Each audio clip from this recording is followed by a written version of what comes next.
Assalamualaikum warahmatullahi wabarakatuh. Pertama-tama, marilah kita senantiasa bersyukur atas limpahan rahmat dan nikmat yang Allah berikan kepada kita, yang telah memberikan banyak nikmat kepada kita, nikmat iman, dan nikmat sehat, tak lupa sholawat serta salam tak henti-hentinya kita haturkan kepada Rasulullah Sallallahu Alaihi Wasallam, yang kita tunggu syafaatnya di hari kiamat nanti. Semoga kita termasuk golongan umat yang mendapatkan syafaatnya kelak, amin. Bangsa jin tak semuanya adalah kafir. Ada juga sekelompok bangsa jin yang telah memeluk Islam. Bahkan pada masa Rasulullah, dalam Syamil Al-Quran disebutkan keislaman para jin ini dan diabadikannya kisah mereka itu dalam Al-Quran. Quran Surat 46, ayat 29-32. Dan Quran Surat 72, ayat 1-2 adalah sebagai bentuk penghinaan dan celaan terhadap kaum Quraisy dan bangsa Arab yang terlalu lambat dalam mengimani risalah Islam yang dibawa oleh Nabi Muhammad Sallallahu Alaihi Wasallam. Ayat ini juga menunjukkan kepada umat manusia bahwa jin yang diciptakan Allah dari api pun bisa menerima kebenaran Al-Quran dan Islam. Sementara, manusia yang diciptakan Allah dari tanah dan diberi kelebihan berupa akal, ternyata belum sepenuhnya menerima Islam. Seharusnya, mereka berkaca dari keterangan ayat ini.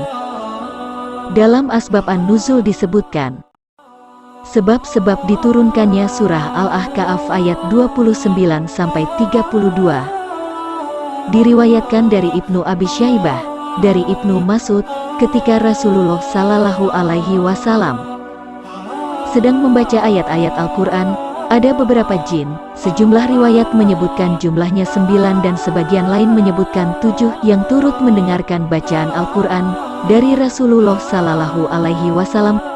Kemudian, salah satu dari jin itu mengingatkan teman-temannya, "Diamlah, perhatikan bacaannya." Sesudah itu mereka kembali kepada kaumnya untuk mengingatkan mereka pada jalan yang benar. Sementara itu, mengenai surah Al-Jin ayat 1-2, sebagaimana diriwayatkan dari Ibnu Abbas, bahwasanya sekumpulan jin mendengarkan Rasulullah Sallallahu Alaihi Wasallam membaca Al-Quran ketika sedang mendirikan salat subuh bersama para sahabatnya. Kemudian, seusai salat, Rasul menceritakan hal itu kepada para sahabatnya mengenai turunnya ayat 1-2 surah Al-Jin tersebut. Ibnu Mas'ud menyatakan, dirinya ikut menyaksikan malam turunnya ayat jin ini.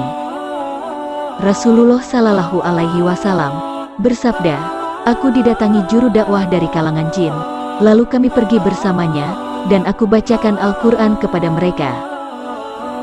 Dalam riwayat sahih, dijelaskan bahwa golongan jin telah mendengarkan Nabi Muhammad Sallallahu Alaihi Wasallam pada saat sedang salat dengan para sahabatnya dan membaca Al-Quran dengan lantunan suara yang mendorong para jin bergerak menuju keharibaannya.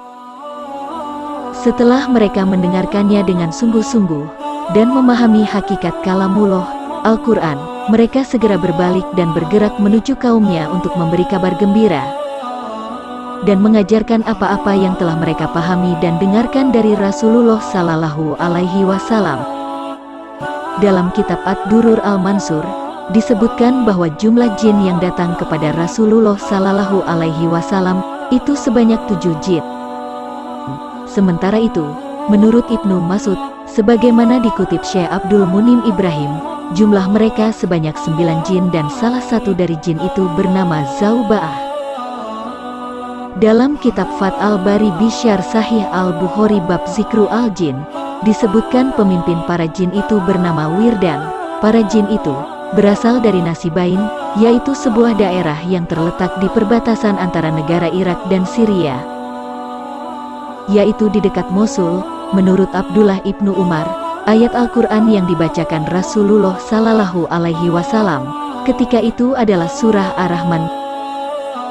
Rasulullah Sallallahu Alaihi Wasallam bersabda, "Tidak ada bagiku selain golongan jin yang lebih baik dalam merespons surah Ar-Rahman daripada kalian." Para sahabat bertanya, "Bagaimana bisa, ya Rasul?" Rasul menjawab, ketika aku membaca ayat, maka nikmat Tuhanmu yang manakah yang kamu dustakan? Para jin berkata, wahai Tuhan kami, tidak ada sedikit pun dari nikmat-Mu yang kami dustakan. Dalam hadis ini, Rasulullah Shallallahu Alaihi Wasallam mengajarkan pada para sahabatnya, bagaimana mereka, golongan jin, menafakuri dan mentadaburi, menelaah dan mencerna ayat-ayat Allah Subhanahu wa Ta'ala. Ketika ayat Al-Quran menanyakan sesuatu, para jin itu dengan cepat merespons pertanyaan Allah, sementara para sahabat masih terdiam dan terpaku mendengarkan ayat-ayat tersebut. Para jin lebih respek terhadap ayat yang banyak menggunakan kalimat istifham, pertanyaan, daripada manusia.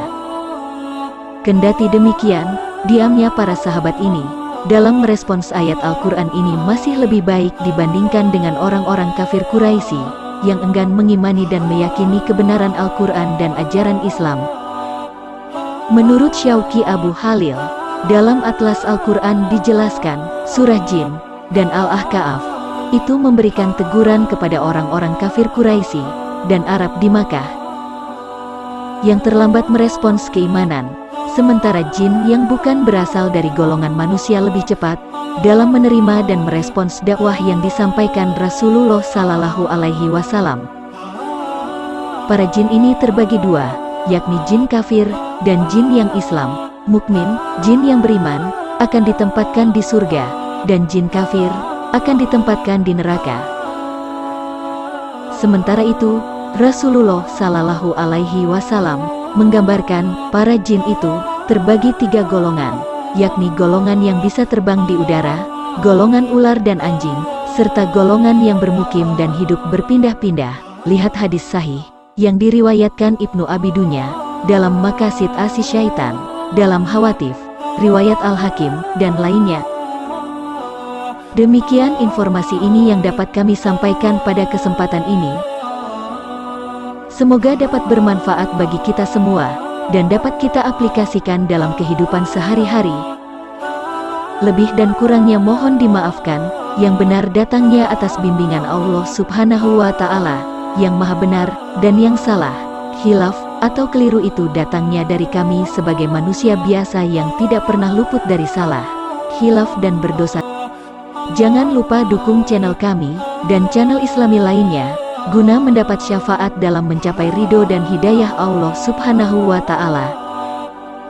Dengan menekan like, share dan subscribe. Terima kasih. Wassalamualaikum warahmatullahi wabarakatuh.